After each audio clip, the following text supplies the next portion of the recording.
एक तो सारा आपा एक जी का आदमी बैठा तो एक जोरदार नारे के साथ शुरुआत करांगा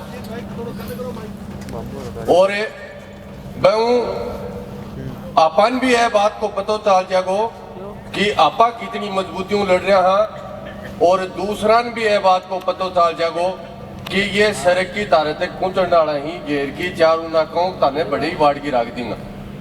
सारा जोरदार नारे के साथ दोनों हाथ खड़े करके आ दिखानी है कि आपा सारा है लड़ाई लड़निया सारा राजेंद्र बांबू हर एक कुर्सी पर बैठे हैं और यह 40 दिन की लड़ाई लड़की अगले 40 महीना अपन बचाना ही अगले 40 साल को भविष्य तय करना है। तो मैं बोलूंगा कि झुन्नू से इन चोर लफंगों को भगाना है, झुन्नू को बचाना है। आप बोलोगे झुन्नू को बचाना है, चोर लफंगों को भगाना है, चोर उचकों को भगाना है। एक बार और थोड़ा सा दम गालो, धीरे धीरे हिम्मत तो कर रहेगी है और करो थोड़ी सी। अरे इन चोर लुटेरों को भगाना है, इन लुटेरों को भगाना है, इन माफियाओं को रगड़ना है। आज राजेंद्र जी बांबू के चुनावी कार्यालय के उद्घाटन के अवसर पर हम सबके बीच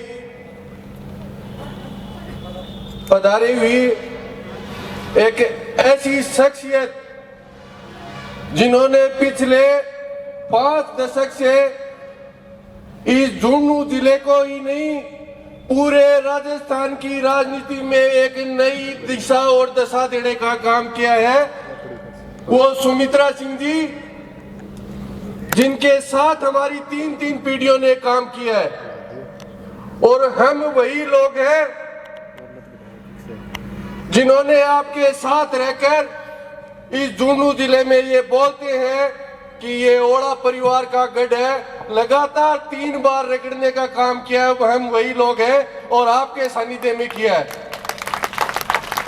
और दोबारा इस लड़ाई में हम आपके साथ हैं।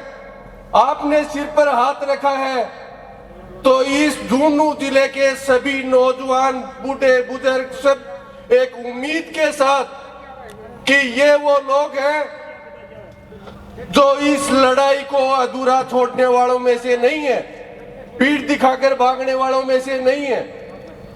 पिछले पूरे 5 साल में आप सब लोग बैठे हो, आप घर जाके आत्ममंथन कर लेना, अपने घर परिवार समाज मोहल्ले में बता देना।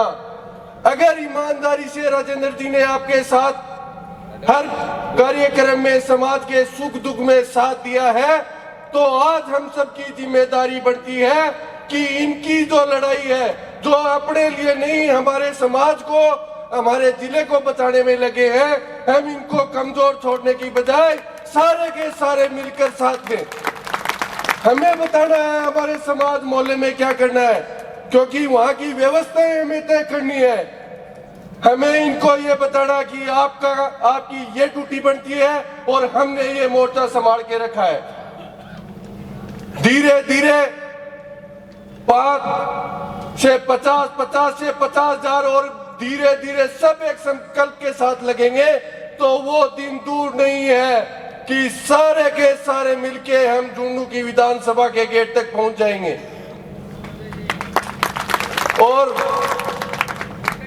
पिछले कई सालों से आजादी के बाद इस झुन्नू जिले का जो माहौल रहा है वो सुख शांति समृद्धि और भाईचारे का रहा है।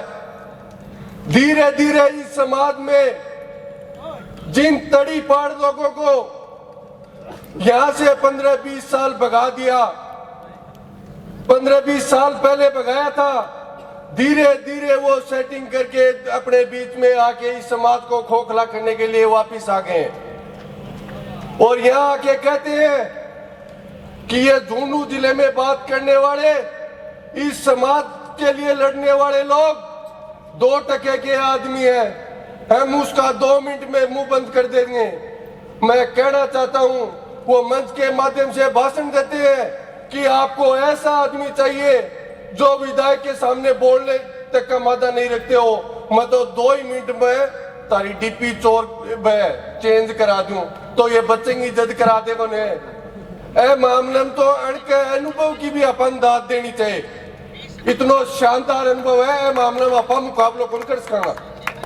अपन तो लड़ाई ए बात की लड़नी है कि ये राजनीति हमारे समाज की, हमारी शिक्षा की सारी व्यवस्थाएं तय करती है।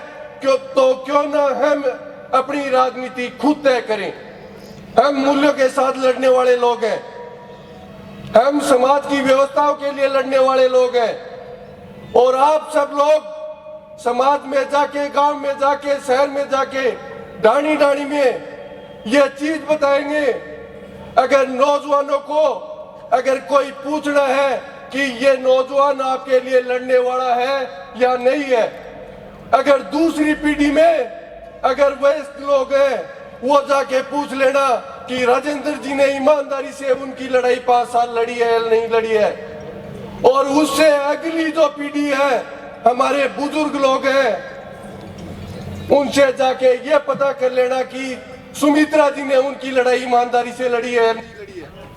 और उसके बाद सब मिलके अपन तय करेंगे और सारे के सारे मिलकर एकजुट रहो। इस व्यवस्था को हम बदल देंगे। जय हिंद, जय भारत।